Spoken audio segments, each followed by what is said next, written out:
गाड़ियों में आग लगाई गई। अब इस तस्वीर को आप गौर से देखिए। देखिए ये व्यक्ति जो गाड़ी में आग लगा रहा है, ये पहले पैर से, वो तस्वीर अगर फिर से चला सकते हैं, वो व्यक्ति पहले गाड़ी को अपने पैर से जैसे कोई गुस्सा निकाल रहा हो, फिर उसे आग के हवाले कर देता है। और ये पूरी आग में जल रही गाड़ियों की तस्वीरें हैं। ये सब नागपुर से आई हैं। ये तस्वीरें देखिए जरा, ये गुस्सा निकाला जा रहा है, ये सिर्फ आग नहीं लगाई जा रही है। और ये आग लगाने के पीछे गुस्सा क्या है? क्या औरंगजेब की कब्र हटाने की जो बात कही जा रही है, प्रदर्शन, क्या वो इस हिंसा में तब्दील होगा? एक और तस्वीर आपको दिखाती हूं। यह तस्वीर देख लीजिए, यह बहुत कुछ कहती है।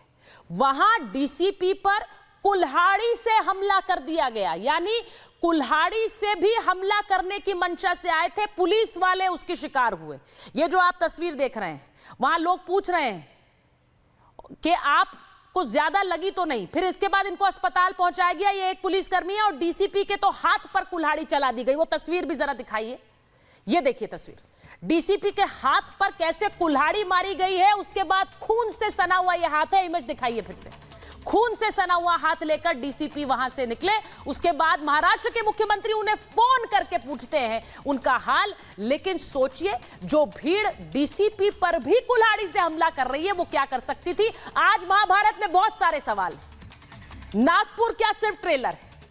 क्या औरंगजेब का कब्र हटाने का मुद्दा इतना रोष में ला सकता है एक वर्ग विशेष को कि वो इस तरह की हिंसा पर उतर आए? असल मुद्दा क्या था हिंसा का? आज इन सब पर बात करूंगी। पहले एक रिपोर्ट आपको दिखा रहे हैं।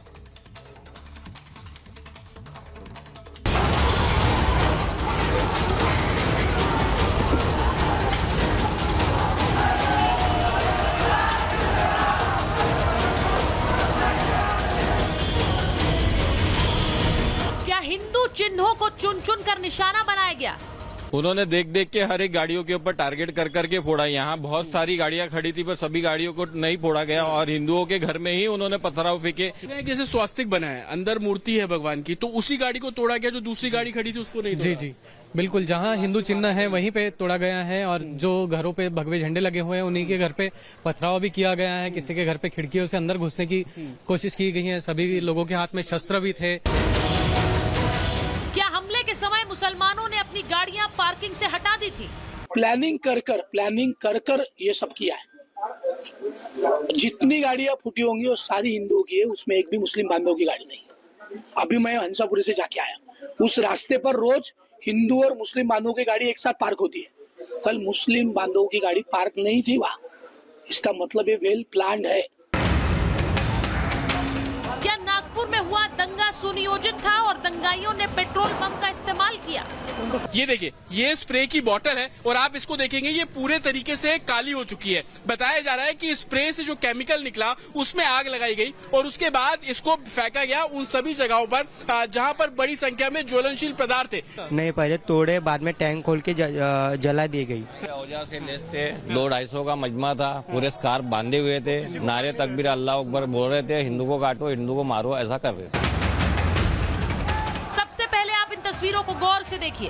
हाथों में तलवार लिए हुए हमलावर, पत्थरों से हमला करते हुए दंगाई, डंडे और तलवारें लेकर दंगाई, ट्रक में भरकर पत्थर लाए गए।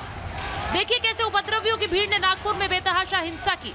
नागपुर में हुई हिंसा बेहद चौंकाने वाली है। नागपुर में जो हिंसा की आग लगी, उसकी चिंगारी से सड़क से सदन तक कोहराम मच गया। अशा लोकांना त्या ठिकाणी त्यांच्यावर कारवाई ही केलीच जाईल। कुठल्याही परिस्थितीमध्ये कायदा आणि सुव्यवस्था हाती घेण्याची कोणालाही परवानगी या ठिकाणी देण्यात येणार नाही। आणि मी एक गोष्ट स्पष्टपणे सांगतो, पोलिसांवर ज्यांनी हल्ला केला असेल त्यांना काय झालं तरी सोडलं जाणार नाही। एक तरफ मुख्यमंत्री देवेंद्र फडणवीस कार्रवाई की बात कर रहे हैं, तो वहीं दूसरी तरफ जिस पुलिस वाले पर कुल्हाड़ी से हमला हुआ उसका वीडियो कॉल पर हाल भी जाना। हो सर, कुऱ्हाडीचा गाव आहे सर, टिपा आहे। अच्छा, हातावर लागला? यस सर, हातावर आहे सर। अच्छा, मग आता प्लास्टिक सर्जरी केली, काय केलं त्याच्यामध्ये? हो सर, प्लास्टिक सर्जरी केली, पण केली सर, काही नर्व्स वगैरे डॅमेज झाले नाही। चलो, व्हेरी गुड। नागपुर में हुई हिंसा ने सियासी गलियारे में भूचाल ला दिया है। ये जो दो समाज में दूरी निर्माण करना, विद्वेष फैलाना, अशांति फैलाना, कम्युनल राइट करना, ये सब सोचकर समझकर जो काम कर रहे हैं समाज कंटक, उनको बिल्कुल बख्शा नहीं जाएगा। ये एक नया पैटर्न है हिंदुओं को डराने का, हिंदुओं को ऊपर अपने लोगों से हमला करवाने का, फिर हिंदुओं को भड़काने का और दंगा में उसको लाना है।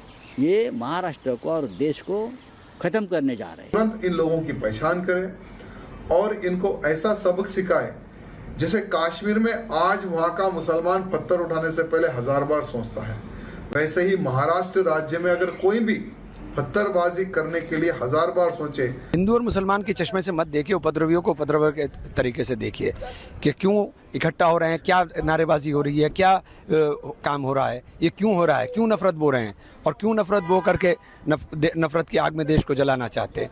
कि जो स्टेटमेंट्स एमिनेट हुए हैं, जो स्टेटमेंट दिए गए हैं मिनिस्टर्स की तरफ से, अभी भी दिए जा रहे हैं, तो ये बहुत गलत हो रहा है। सरकार की जिम्मेदारी है, ये सरकार की गलती है, इंटेलिजेंस की फेलियर है।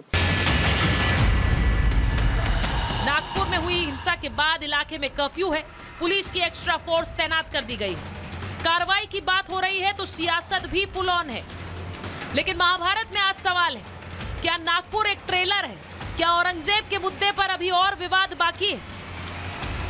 Bureau report, Republic Bharat.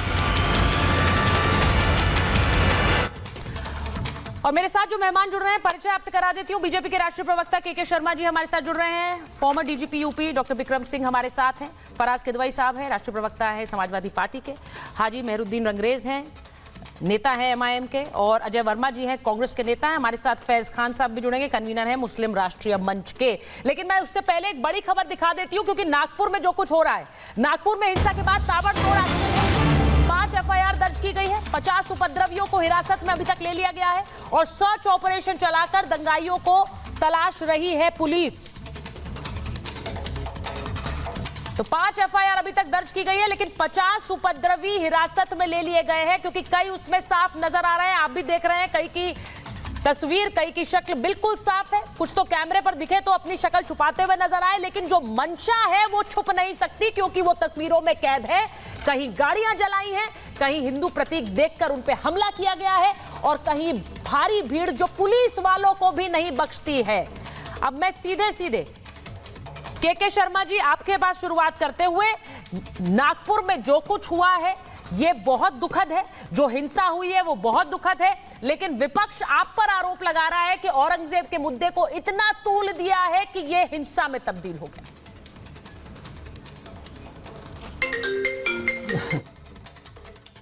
ये तो